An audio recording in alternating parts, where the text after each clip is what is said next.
Assalamualaikum warahmatullahi wabarakatuh. Mat sore para sedulur YouTube, ketemu lagi dengan saya Agung Wijanarko. Seperti biasa para sedulur, di sore hari ini saya pengen ngajak sedulur-sedulur saya di channel ini untuk ngobrol-ngobrol santai seputaran perpolitikan di negara kita ini. Jadi teman-teman, hingga saat ini ya sudah nyaris dipastikan ada dua capres yang akan maju di Pilpres 2024 nanti. Satu sisi ada Anies Baswedan yang diusung oleh Koalisi Perubahan, dan di sisi lain ada Partai Demokrasi Perjuangan yang sudah memastikan capres mereka yaitu Ganjar Pranowo untuk maju di Pilpres 2024 nanti. Nah, untuk selanjutnya masing-masing supporter, baik supporter daripada Anies Baswedan ataupun Ganjar Pranowo, tinggal menunggu ide dan gagasan apa sih gitu kan untuk kedepannya nanti. Khusus untuk saya sendiri pribadi sebagai supporter Anies Baswedan juga masih menunggu-nunggu, karena memang kalau dilihat dari namanya ya, koalisi yang mengusung Anies Baswedan ini adalah Koalisi Perubahan gitu kan.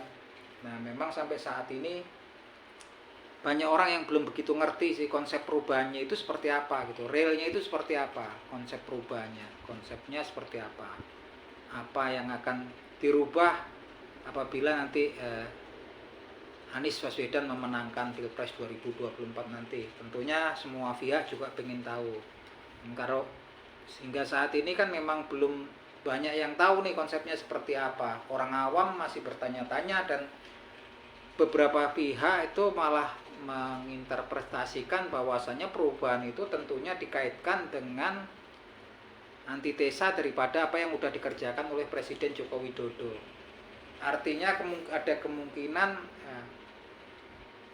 program-program atau agenda yang sudah dimulai di Presiden Joko Widodo, apabila nanti Anies Baswedan itu menang, ada kemungkinan ada ketidakberlanjutan. Nah, itu yang diinterpretasikan oleh orang-orang awam yang nggak ngerti gitu kan. Walaupun kalau menurut saya gitu kan sangat naif kalau mengatakan kemudian tidak ada kelanjutan kan, karena memang isu-isu itu sepertinya sekarang diangkat gitu kan, yang tentunya salah satunya bisa untuk menurunkan elektabilitas dari salah satu calon, tentunya Anies Baswedan kan, dengan isu-isu bahwasanya nanti kalau sampai Anies Baswedan menang pun memenangkan Pilpres, akan ada ketidakberlanjutan daripada agenda-agenda ataupun program-program yang sudah dimulai oleh Presiden Joko Widodo gitu kan. Nah, hal ini sebetulnya juga udah di tackle ya, udah diklarifikasi langsung oleh Anies Baswedan ketika beberapa waktu yang lalu mendapatkan pertanyaan tentang apabila beliau menangkan di kontestasi 2024 nanti gitu kan, program apakah beliau juga akan kemudian tidak melanjutkan agenda ataupun konsep-konsep yang udah dimulai gitu kan di masa Presiden Joko Widodo, salah satunya IKN. Dan beliau juga dengan tegas gitu kan, dengan tegas juga udah membantah hal tersebut secara langsung ya.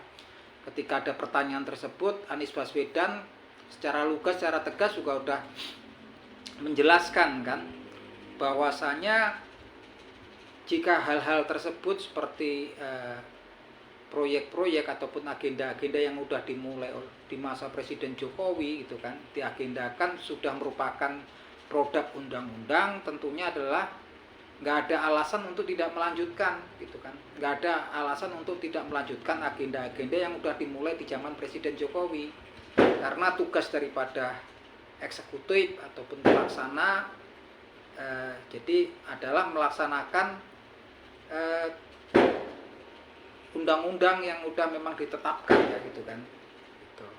Jadi dengan secara tegas Anies Baswedan mengatakan juga kalau itu udah berupa produk undang-undang nggak mungkin lah kemudian nggak dilanjutkan, dan kewajibannya untuk eksekutif adalah melaksanakan apa yang memang sudah dijadikan dengan sebagai undang-undang gitu kan. Jadi memang secara tegas ya, isu-isu tersebut udah ditackle, udah dibantah oleh Anies Baswedan.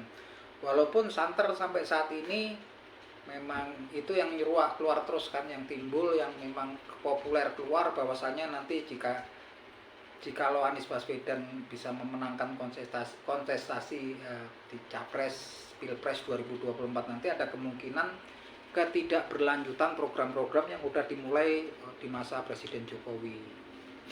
Nah, teman-teman, mungkin atas dasar itulah mungkin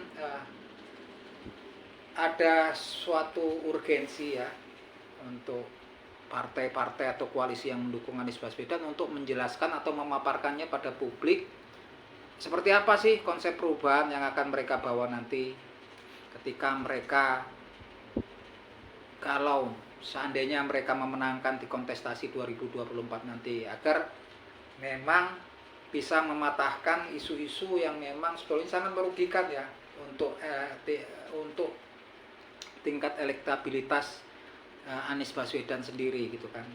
Karena memang kalau masih gantung cuma sekedar perubahan, interpretasi tiap orang tuh berbeda gitu kan, dan saya rasa isu itu sangat merugikan buat elektabilitas Anies Baswedan gitu kan. Karena Anies Baswedan ini posisinya kan nanti mau jadi seorang presiden gitu kan, maju sebagai capres gitu kan, yang akan memimpin sebuah bangsa besar gitu kan, yang memang di situ ada berbagai macam etnis, berbagai macam golongan, berbagai macam agama dan aliran kepercayaan ada di situ. Jadi akan menjadi pemimpin dari semua golongan gitu kan, berbagai lapisan masyarakat yang ada di Indonesia gitu kan. Dan tentunya memang sampai saat ini memang masih banyak pihak yang menginterpretasikan bahwa perubahan yang akan diusung itu adalah perubahan yang ada kemungkinan bisa ada kemungkinan ketidakberlanjutan daripada program-program yang sudah dimulai oleh Presiden Joko Widodo. Itu yang saya berharap banyak. Jadi mungkin untuk kedepannya agar ada kejelasan tentang konsep yang dibawa gitu kan, baik penjelasannya itu dari partai-partai politik yang mengusung Anies Baswedan, dari tokoh-tokoh partai politik yang mengusung Anies Baswedan, ataupun mungkin juru bicara daripada Anies Baswedan, agar jelas, clear gitu kan. Seperti apa sih konsepnya perubahannya yang akan dibawa jika nanti Anies Baswedan itu menang di Pilpres 2024 nanti ya gitu kan. Sehingga semua orang tuh nggak timbul tanda tanya gitu kan. Apalagi orang awam seperti saya gitu kan, dan kebanyakan orang awam mempertanyakan itu kan. Dan kalau itu kemudian nggak kemudian dijelaskan, dipaparkan, justru mungkin ada pihak-pihak tertentu yang kemudian memunculkan itu kan, memunculkan isu tersebut yang memang kemungkinan besar bisa menurunkan elektabilitas Anies Baswedan di ke depan kan, di bulan-bulan yang depan menuju Pilpres 2024 nanti ya gitu kan. Jadi memang sangat penting, saya rasa urgent untuk tokoh-tokoh dari koalisi perubahan ataupun juru bicara daripada Anies Baswedan sendiri, ada baiknya kalau untuk memaparkan atau menjelaskan konsep-konsep perubahan yang akan mereka bawa ya ke depannya ketika mereka memenangkan, seandainya mereka memenangkan kontestasi di Pilpres 2024 nanti, agar nggak banyak timbul tanda tanya buat orang-orang yang sebetulnya pada dasarnya mendukung Anies Baswedan dan yang akan mendukung Anies Baswedan, karena ini kan ke depan masih saling menebarkan pengaruh ya, berebut pengaruh kan gitu kan. Mungkin kalau yang udah fanatik dukung Anies Baswedan sepertinya juga nggak terlalu peduli, nggak terlalu perlu itulah konsepnya seperti apa. Tapi kan memang saat ini kan memang menuju 2024 itu masih lumayan panjang, dan memang ada juga mungkin dari kalangan masyarakat yang memang sampai saat ini masih ragu-ragu, masih di tengah-tengah, belum memutuskan apakah mereka akan jadi supporternya Anies Baswedan ataukah Ganjar Pranowo gitu kan. Yang tentunya mereka dalam menentukan pilihannya banyak alternatif gitu kan. Banyak pertanyaan-pertanyaan tentang konsep dan ide-ide ataupun gagasan dari tokoh-tokoh yang mungkin akan mereka pilih gitu kan.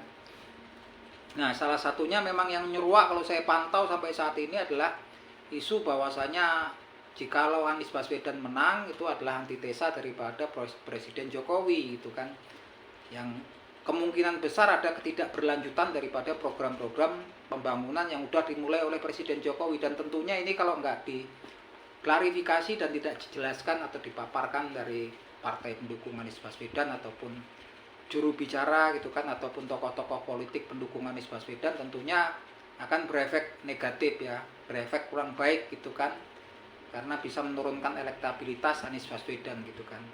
Saya rasa memang ini urgen dan memang mungkin banyak yang menunggu-nunggu kan konsepnya seperti apa. Walaupun mungkin masih terlalu dini dan perjalanannya masih panjang menuju 2024, saya berharap banyak di kemudian hari, di kedepannya akan ada klarifikasi, akan ada penjelasan untuk orang-orang awam seperti saya yang tentunya memang mendukung Anies Baswedan, berharap banyak Anies Baswedan untuk maju di sukses di Pilpres 2024 nanti, untuk memaparkan tentang konsep perubahan yang diusung mereka gitu kan. Kalau untuk pendukung fanatik sebenarnya nggak terlalu perlu gitu kan. Tapi saat ini kan memang lagi dibangun kan dukungan kepada Anies Baswedan di beberapa wilayah yang memang posisinya Anies Baswedan kurang begitu kuat kalau menurut saya, seperti wilayah-wilayah di Indonesia Timur kan, seperti Makassar, seperti Sulawesi, Kalimantan, Maluku, Nusa Tenggara, Bali gitu kan. Mungkin memang masih menunggu kan, sebagian orang tuh masih belum menentukan pilihan kan, belum menentukan pilihan kira-kira planning mereka akan milih siapa. Dan untuk mendapatkan untuk membangun kepercayaan publik, salah satunya memperjelas semua konsep-konsep yang memang udah diusung. Dan salah satu yang memang isunya sampai saat ini ketara banget adalah isu perubahan, yang memang interpretasinya memang ketidakberlanjutan agenda pembangunan yang sudah dimulai oleh Presiden Joko Widodo. Nah, saya rasa memang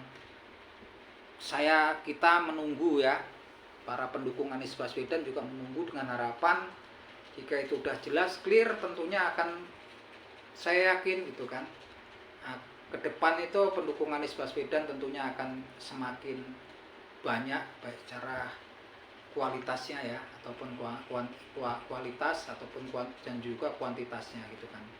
Apalagi kalau itu memang nanti bisa dijelaskan sejelas-jelasnya gitu kan. Nah, itu yang saya rasa depannya memang Anies Baswedan ini akan naik terus pendukungnya ya. Insya Allah akan naik terus gitu kan. Insya Allah akan naik terus, dan kita pun berharap elektabilitasnya juga akan naik terus menuju tahun 2024 nanti. Terlepas dari itu, kalau menurut saya siapapun nanti akan terpilih, baik Anies Baswedan ataupun Ganjar Pranowo ataupun tokoh yang lain yang kemungkinan juga akan muncul sebagai capres di 2024 nanti, kami sebagai warga negara Indonesia tentunya berharap bangsa kita mendapatkan orang yang betul-betul pas, the right man in the right place gitu kan, untuk memegang kendali pemerintahan ya di 2024 nanti. Karena memang PR bangsa ini kedepannya itu banyak ya teman-teman, karena memang untuk ke depan ini memang saat ini dunia ini lagi nggak baik-baik aja ya, karena memang resesi ekonomi sudah melanda di beberapa negara di dunia seperti di Argentina, Sri Lanka. Terakhir-akhir ini yang sempat ricu malah kemudian terjadi inflasi besar, salah satunya di Lebanon kan, sampai negaranya juga rusuh ya beberapa waktu terakhir ini kan.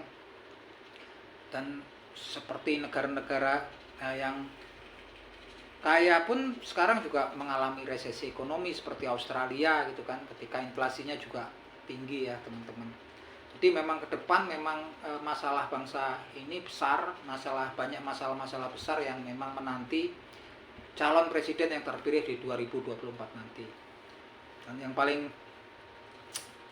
ketara adalah salah satunya adalah masalah Papua ya, masalah separatisme yang memang sampai akhir-akhir ini tambah agresif ya, kelompok-kelompok yang memang berusaha memisahkan diri dari negara Kesatuan Republik Indonesia gitu kan. Dan itu memang nggak bisa dianggap enteng gitu kan, walaupun jumlahnya sepertinya nggak banyak, cuman nggak bisa dianggap enteng karena memang isu-isu hak asasi manusia itu kan memang agak mempersulit penanganan masalah-masalah penanganan daripada separatisme di Papua ya. Dan memang saya pikir siapapun yang terpilih nanti memang betul-betul tokoh yang memiliki kredibilitas, memiliki independensi, kemampuan lain untuk mengatasi, mencari jalan keluar dari masalah-masalah yang ya udah menunggu ya gitu teman-teman. Oke, gitu aja teman-teman, saya rasa obrolan kita di sore hari ini ya ini sekadar obrolan politik, walaupun kita orang awam, kalau bisa jangan sampai awam-awam banget diperpolitikan lah gitu ya teman-teman. Jadi sekedar obrolan santai di sore hari ini, semoga bermanfaat. Salam seduluran dari saya, Agung Wijanarko.